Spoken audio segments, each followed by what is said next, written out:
Marvin, they say beauty is in the eyes of the beholders. The Trojans, they improved to 6-2 on the season. They won on the road, second time this year, but the win was ugly.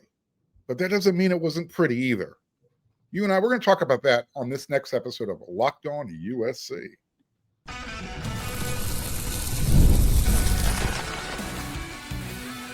You are Locked On USC, your daily podcast on the USC Trojans, part of the Locked On Podcast Network, your team every day.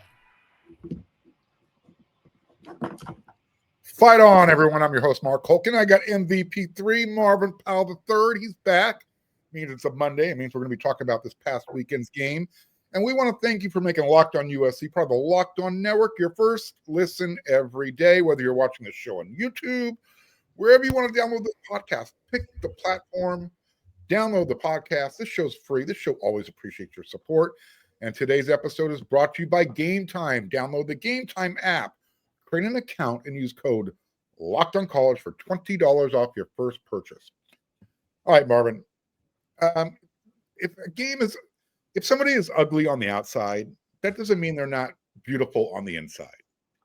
I'm looking at this game that USC won in Lincoln, Nebraska, 21-17. Everyone will say it was an ugly game and I'll even add to it, the quarterback play looked high school level. I mean, junior varsity high school level quarterback play. And I'm not talking just about Nebraska. I'm talking about USC as well. That might have been Jaden Mayaba's worst game as USC starting quarterback. Now, the running game did come through. It's what worked. That's what got USC across the finish line. And it looked even prettier when Jaden got his legs involved. Mm-hmm. What did you like? What did you see? And what did you like about USC's hard-fought win on the road in front of a blackout crowd at the Lincoln Memorial Coliseum? Because it was pretty special. I was there, and let me tell you, I loved the atmosphere. The vibe was great. I would kill to see that at USC one game. Right. Listen, so let's start off with, the positive and the real. We won. Okay. And that matters. I mean, no matter how you feel about anything, we won the game. So that it's a win. It's one more in the win column. It keeps us on track for playoffs, even though that seems distant with 4 games to go. And, it's a win on the road, especially when you hear all the chatter about Lincoln Riley winning on the road, winning in tough environments. And this was that, on the road, tough environment. You just said it, blackout, the balloons, the whole situation, man. They had all the drama there. They had all the drama. And it was a game of momentum initially. Back and forth, they stopped us and they scored, and, they made some plays and we made plays. And, it was good to see us, win a game. It had to be gritty. It was good to see us win a game where, it was kind of going back and forth, and, you didn't really know what was going to happen until the end and we actually won the game. So we pulled out a tough one. We showed tremendous heart. We got it done on the road, and we did that in spite of, horrific play, as you said, as you say about a quarterback. And I'm a Jaden guy, and I know you are too.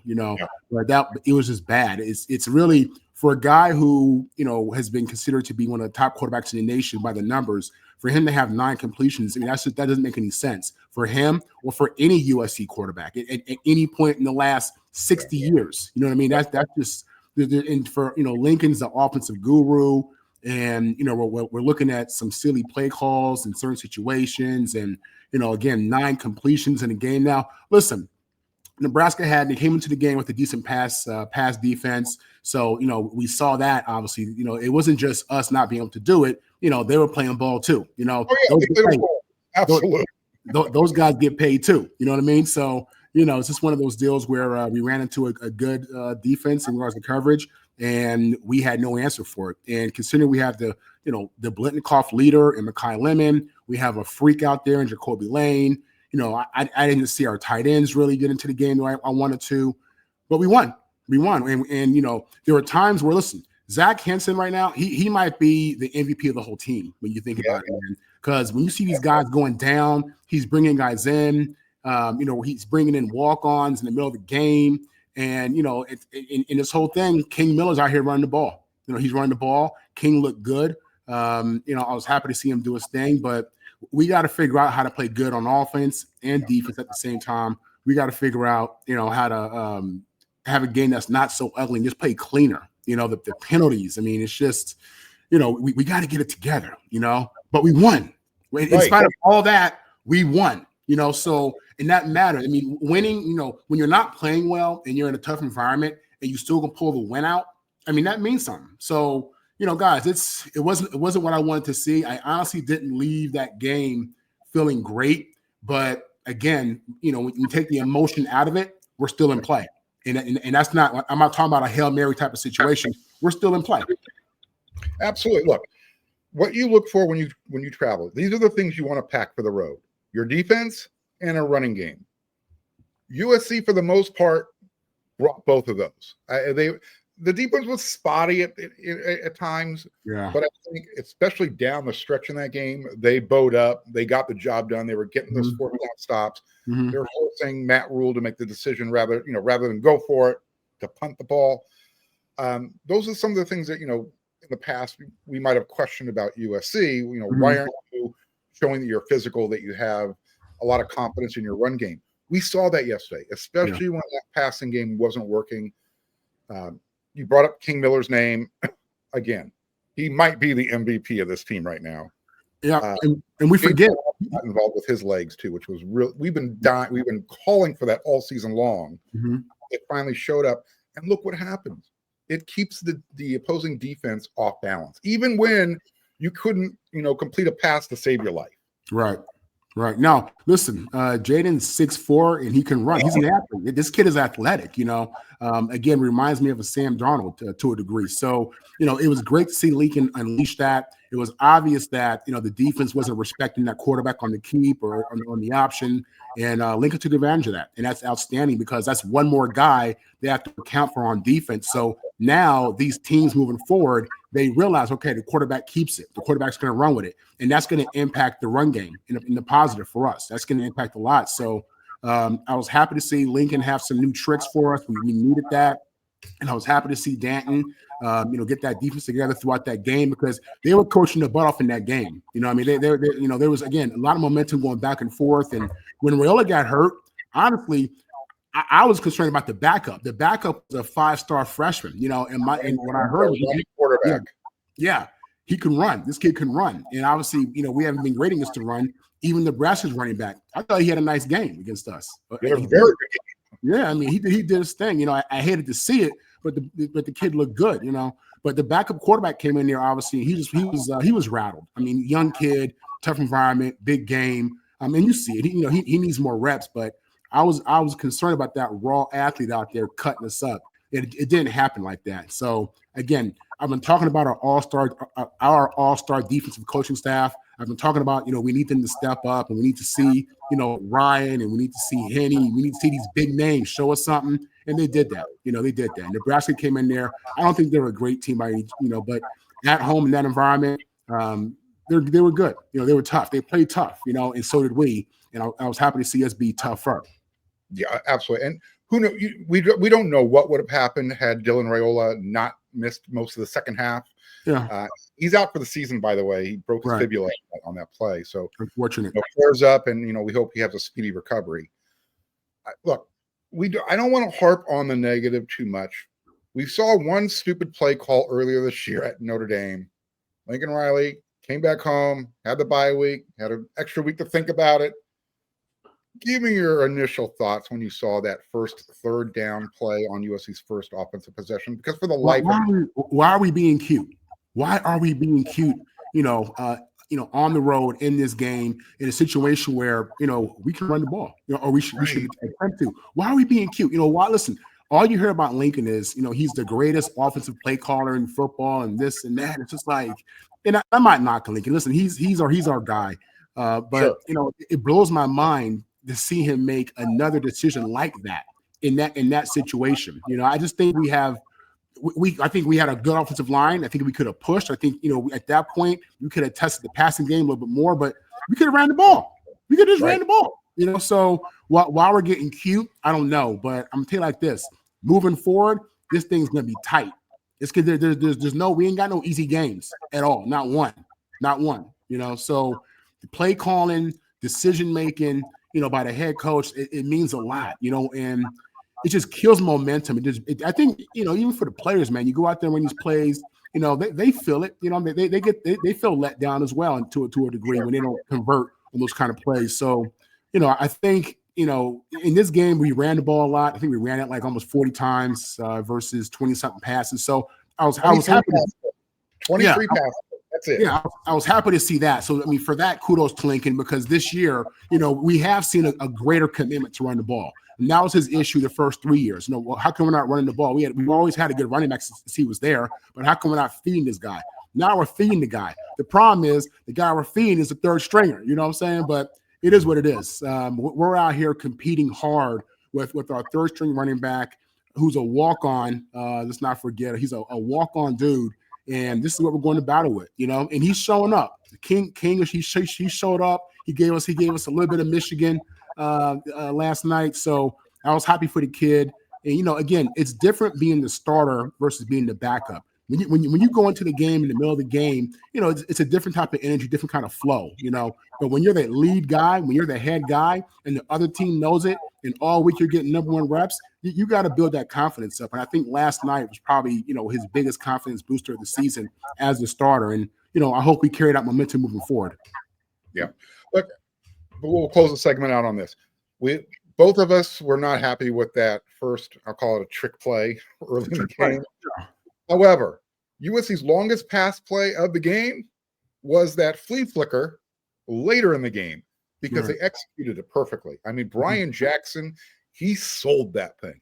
Mm-hmm. Everyone in the stadium, including me up in there in the press box, thought, okay, he's running the ball. Yeah. He wasn't running the ball. Flea flicker, yeah. Yeah. There's a time and a place to run your trick plays. Mm-hmm. I think Lincoln Riley picked the right time to pull that out of his bag. USC needed it.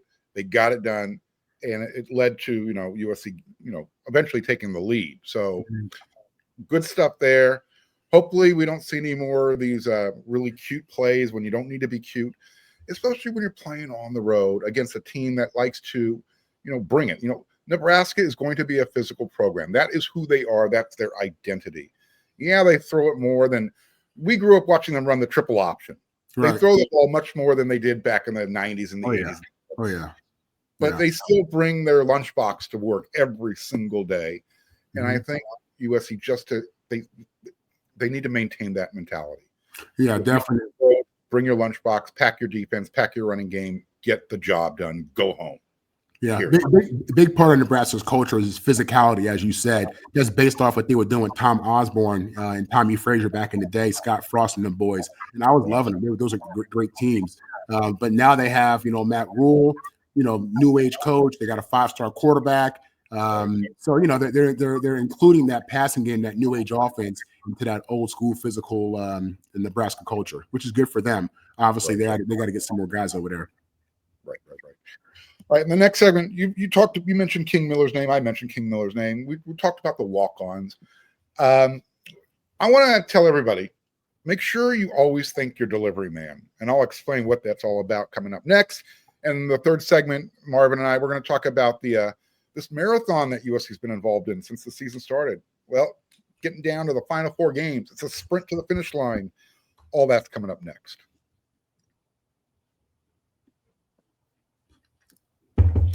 College football is here. It's back, and we are getting into the postseason part of the season. And I could not be more excited. The tailgates, the rivalries, the energy in the stands. That blackout was amazing. There's nothing like it. But let's be real. Sometimes getting tickets to a game can actually feel like more of a battle than the game itself. With the endless queues, you got those hidden fees, those price jumps when you're in checkout. All that. It all sucks. That's why I like to use Game Time. That's why you should use Game Time. It's the app that gives the advantage back to the fans. It's the easiest way to score last-minute tickets at the best prices with no surprise fees. What you see is what you pay. I pulled up Game Time, and in just a couple of taps, I saw amazing deals. You want to go to the game Friday night when USC hosts Northwestern? Jump on Game Time. I'm talking about deals as low as $25 per ticket. The app made it super simple. I could even see the exact view from the seat before you check out. Take the guesswork out of buying college football tickets with Game Time. Download the Game Time app, create an account, and use code LOCKEDONCollege for $20 off your first purchase. Terms apply. Again, that's promo code LOCKEDONCOLLEGE for $20 off. Swipe, tap, ticket, go. Download Game Time today. Okay, so Marvin, I think we all appreciate the people who deliver to our front door. You know, we like to use DoorDash, sponsor the show. We like to order from Amazon, wherever. We like convenience. We like things to show up. We like it to work right. And we just, we want to get on with our day. After USC's 21-17 victory over Nebraska, I talked to Ryan Sierra, USC's place kicker, who is a walk-on. He has been huge all season long. Yeah, he has. Game against Nebraska, those touchbacks were necessary because they have the best kick returner in the country who was averaging 35 yards per return. He didn't come close to doing that. Right. That's how important it was. And I think it's fair to say that those two field goals that he kicked, the 24-yarder, the 49-yarder, first of all, that was all USC scored in the first half. Right. I don't know how that game turns out if Ryan's not on the squad. And the three players, in fact, I'll take it this far and you can take over from here. USC does not win that game without three walk-ons. Your kicker, Ryan Sierra. We've talked about King Miller all season long. He showed up again against Nebraska. His twin brother, who stepped in at right guard when Alani Noah went down with an injury, Kalon. With those guys not on the field, does USC win this game? Probably not. I mean, the reality is this: when you're going to walk-ons and you have an 85-man roster full of scholarship players, what does that say about your depth? What does that say about, what you're developing? Now, again, on the O-line, I think Zach's doing a great job with those guys. I mean, he is. I mean, he's coaching those guys up. Those guys are moving, changing positions, getting hurt, dropping out. I mean, he's bringing in walk-ons. Keelan O'Connor was our starting center. He was a walk-on. Now we have Miller. He may be starting this week. I'm worried about our depth. I am. I'm worried about, what are these guys being coached up? Are we developing them? Like, what's happening to where we got to bring in non-scholarship guys? Now, let me say this. The walk-ons have to make the team. They go out there every day and they practice like everyone else, okay? And they're successful like everyone else in practice sometimes. But the reality is there is a difference between a 4- and 5-star kid and a guy who couldn't get a scholarship. So, and we should be coaching these guys up. So why we don't have more depth, more scholarship players? Where are these freshmen, these redshirt freshmen? Where are they at? Like, what are we doing? So that's it raises your eyebrows. You know what I'm saying? You kind of wonder, like, what's going on with that. But listen, King is balling. He's balling. The kicker, Ryan, he's balling out there, killing. Man. Yeah. So, and I saw King Miller's brother out there, he had some good plays. So, these guys are getting coached up and they're good to go. And they are good players. And we're thankful to have them without question. But where are our scholarship athletes at? And how come they're not stepping in there when we need to? Why are we starting why were we starting a walk-on at center, and now we're going to be starting a walk-on at guard? We have a walk-on at running back. Our kicker, the kicker was the backup, so that's fine. But it's just it's a strange dynamic, and it makes me wonder what's happening with our development.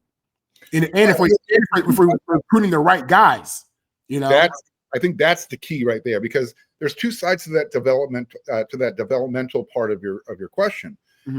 Your walk-ons are showing up and showing out and playing on the field. You got to say, all right, well, that's coaching development. They're bringing something out of those guys. But to your other point, where's the depth? Is this where USC's talent level really is? Or, are they not recruiting the right guys? I don't know. But I don't think anybody going into the season would say, hey, you know what? You're starting a walk-on at center. You're gonna have to play with a walk-on the interior line for good portions of the season. And you're going to need to rely on your special teams kicker to keep you in games and make life a little bit more difficult for the opposing team. I don't know. People would say, yeah, USC sitting at 6-2 right now, number 20 in the country with, everything still in front of them. I know I wouldn't be. Yeah. Yeah, it's. I mean, I don't know. I don't know what to say, Mark. I mean, just going back to the walk-ons. I mean, when I was at USC, we had quality walk-ons. But they were walk-ons. We never started, 2, 3, 4 walk-ons in a game. I can't ever recall starting a walk-on in the game. To be honest with you, you know what I mean. So, I mean, I'm back on that. But again, put a freshman. Show me a scholarship freshman. Show me a scholarship redshirt freshman. Show me something that we put money into, that we're paying. That we've invested time into to bring them to USC, pay all these coaches. So, it's a head scratcher. We could point to a few of those. I mean, you got the freshman wide receiver, Tunu Kynes. He is an integral part of the rotation right now at wide receiver. He is. With Lane and Mekhi Lemon. But yeah, you shouldn't want number one, you should never have to rely on a freshman. You always want to be into your second year and third year guys, right? Because of that rotation. So whether it be a redshirt freshman or a redshirt sophomore, whatever the case may be, I get it. This is year 3 game. We just completed game 8, the Lincoln Riley tenure, but you got the transfer portal there, right? It just feels like it's been slow getting from point A to point B, and I don't know. Hopefully we can get that figured out sooner rather than later, because again, the last person I anticipate seeing in the post-game presser is your kicker, and me asking the question, why are you so calm, cool, and collected? I mean, Coach Riley talked about you during practice. He said, hey, that's just how he is. Yeah. And Ryan's answer is, he's not supposed to celebrate the delivery driver. He's just supposed to do his job. And I just do my job. And I thought that was a perfect answer. So, I don't know, maybe you need more walk-ons on this roster. And again, major part of our program, USC has a proud tradition of, great walk-ons who, contributed toward everything that we had. So I got nothing but love for those guys, because they're just one of the guys. They're like everybody else within the team, But when we talk about evaluation and USC, being what it is and being able to attract top talent for players and coaches, why are we having to play so many walk-ons? Honestly, listen, I like King Miller a lot, but we have a freshman behind him. I'm not sure what we're really doing, but listen, we won, Mark. Listen, we won. I was stressed out after the game. I wasn't really happy after the game, but I've calmed down in the last 24 hours. And I realized, Marv, y'all won. The Trojans won. So, we can focus on the next game, and we still have big picture that's realistic. I have to keep telling myself that, because it was so ugly, and it's just, I didn't, and I was so upset with Lincoln, just with the quarterback play, as you said, and, just not being able to click on offense, and, our receivers missing, no tight end. Like, how does our passing game disappear? Completely disappear. And we have elite players. So, let me ask you this question before we close this segment out. How difficult is it, being a former player, to see what's going on, and then all of a sudden you're a fan and having, you're kind of powerless. You don't have there's nothing you can do to help the situation. I'm going to be honest, Mark. Is that for you? Listen, my freshman year, we won the Rose Bowl. Keyshawn was our star player. We beat Northwestern, and it was the 96 Rose Bowl. We went 10-2. That was, 10-2 Rose Bowl champs. Key was the number 1 pick in the draft, all right? After that, my sophomore, junior, senior year, we were winning 6, 7, and 8 games. So the reality is I've been on teams that just didn't do well, but had star players, right? So I know what the players are going through, even though right now they're playing better than we did my last 3 years at USC. But it's as a fan, alumni, it's really tough, to be honest with you, because I haven't, at this stage of my life, I have a complete understanding of what the standard is. I have a complete understanding as to what USC should be doing. I understand the players' mentality, and it's frustrating because I believe we have players. I believe we have good coaches. I'm just not seeing everything come together the way it should, as we said in year 4 with Lincoln Riley. And again, I know we had issues. We were slow with a lot of things in regards to recruiting and NIL and what we were doing with our football program. We were slow with that. A lot of fans don't realize that, but it's the truth, and it impacts everything. You got to be running at an elite level, with the general manager, with the AD, the head coach, the boosters. That has to be in line. At some of these other schools, that's in line. In USC wasn't the case. So, we've all been patient. year 4, we're seeing other schools, Indiana in particular, just jump out the gate, and they're killing it in year 1, killing it in year 2, and we're still trying to find our groove. And it's just, so again, we won, and we're still headed to, the big picture's still there. So absolutely. yeah. And I'm going to change it up. I was going to talk about the final sprint in the third segment. When we go to this commercial break here, I want you to talk about the defense and what you saw from them, especially at the linebacker position, because I thought they probably played their best game of the season after that Michigan game. Think about that. We'll come back and talk about that next. Yeah.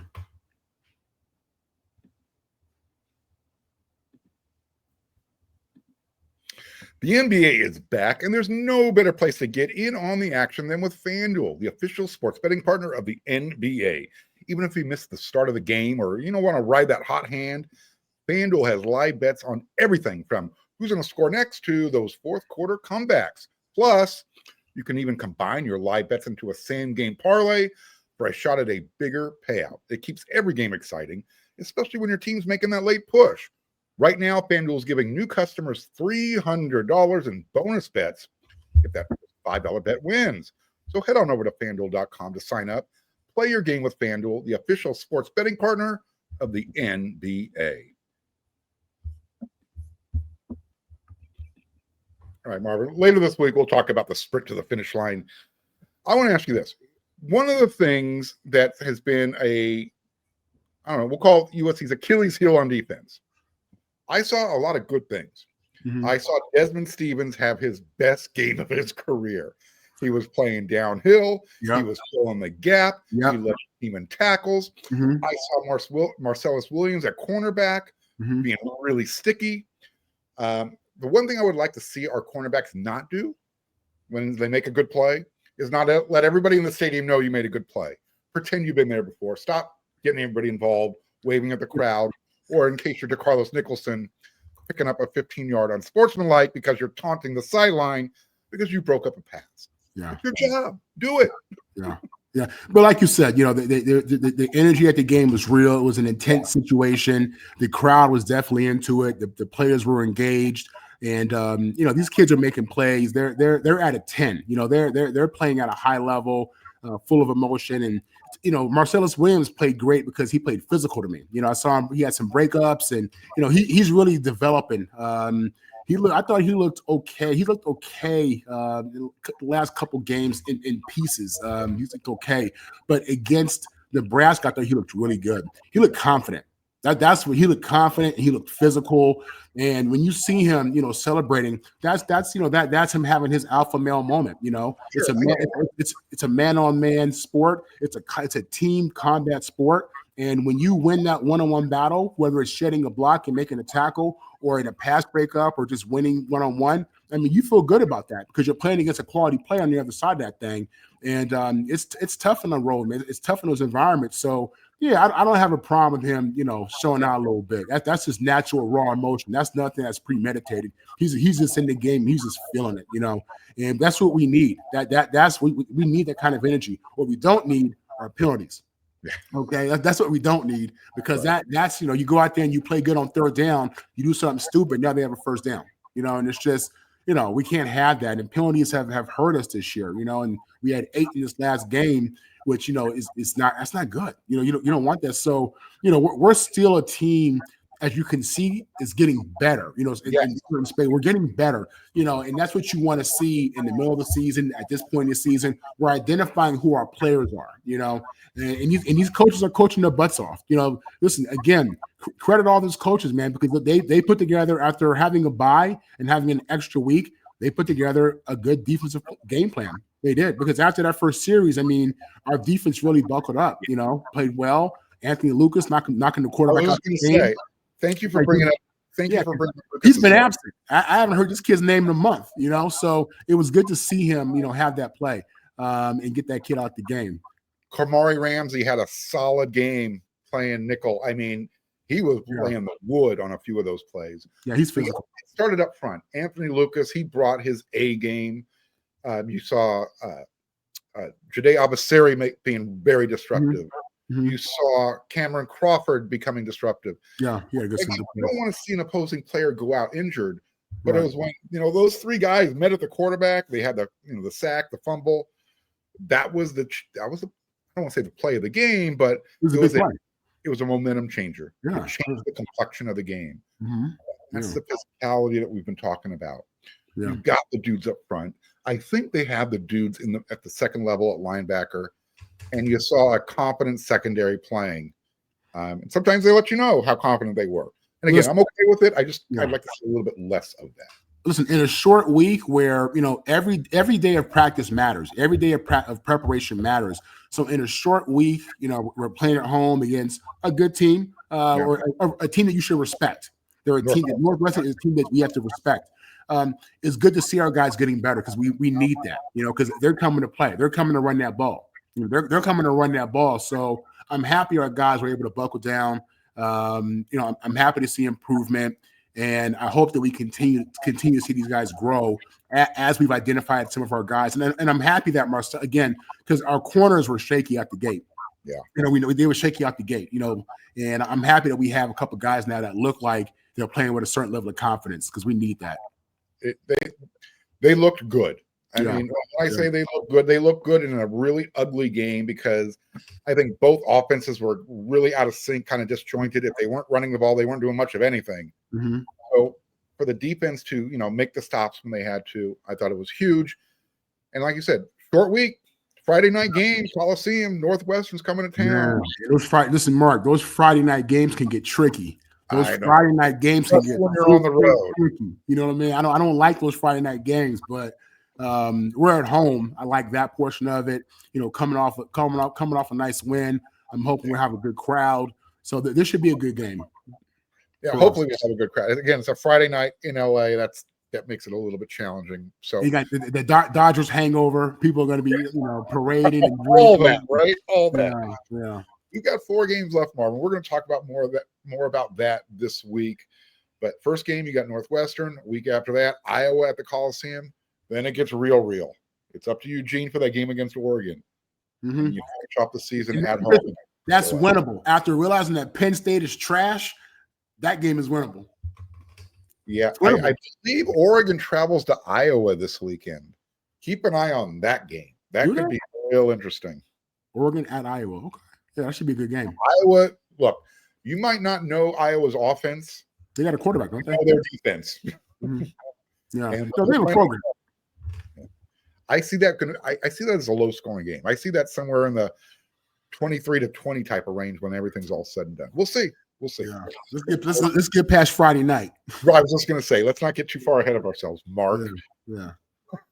All right, Marvin. Thanks again, man. We're through another show already. That's how quickly these things go.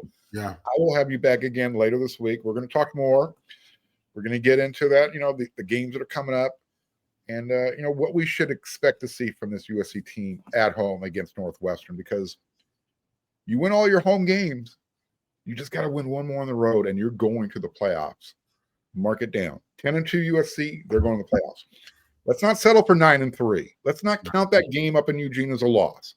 Everything we want is still there, Mark. Everything that we want is still there. So, and Coach Riley keeps reminding us about that. Absolutely, he is absolutely correct. And for as much as we get on Lincoln Riley, holding him accountable to the school that we love, listen. He has us in position. It's been ugly. There are a lot of things we don't like. People still upset about a couple of those that first loss, but Lincoln has his team in position. That's a fact. Regardless of how you feel about how it looked or anything else, we're still there. So let's go. Absolutely. Get behind your team. Get behind your head coach. I know at times I can be a very vocal leader out there saying, hey, get an offensive coordinator. Stop making dumb calls. But I am there with Coach Riley. I mean, I'll say it one more time for my everydayers or for my non-everydayers who think that I hate Lincoln Riley. I don't. The reason why I get on him the way I do, I see we have similar personalities. Lincoln likes to let everybody know that he's the smartest man in the room, and sometimes he shows it too much. And we're talking about those stupid play calls. Mm-hmm. I'm the same way. I like to let everybody know when I'm doing a good job. Yeah. So I can appreciate a little bit of arrogance, a little bit of hubris. That's just who I am. And Lincoln may or may not be that, but I kind of sense that from him. So I'm in his corner. I just want him to be the best damn head football coach he could be. Yeah, Mark, you're not anti-Lincoln Riley. No. You just love USC. That's all. Yes. You love USC. You understand what the standard is. You know, you understand who John McKay is and Pete Carroll. I mean, you understand John Robinson, exactly. I mean, you know who these guys are. So, you know what it is, and he does too, and he's feeling it. He's feeling it, guys. So for as much as we've gone on him, he got a road win. You know, so he's got 2 this year. Yeah. Final step, the last step for him, for this program, for this team, beat a ranked team. Whether they did it at home, now go take that final step on the road. I know that's 3 weeks away, but that's what's out there. It's all out there for USC. Yeah. Give us a little bit of that Howard Jones, Lincoln. You got it in you. Come on. There you go. Yeah. All right, that's it for this episode of Locked on USC. I will be back again tomorrow with another one. That's what we do around here 5 times a week. Plus, you get the instant reaction show. By the way, USC men's hoops, they're going to be hooping it up Monday night at Galen Center. They're taking on Cal Poly San Luis Obispo. If you're in town and you're available, get out there, support the team. Again, I'll be back here tomorrow. Marvin will be back here later this week. Until then, everyone, you know what to do.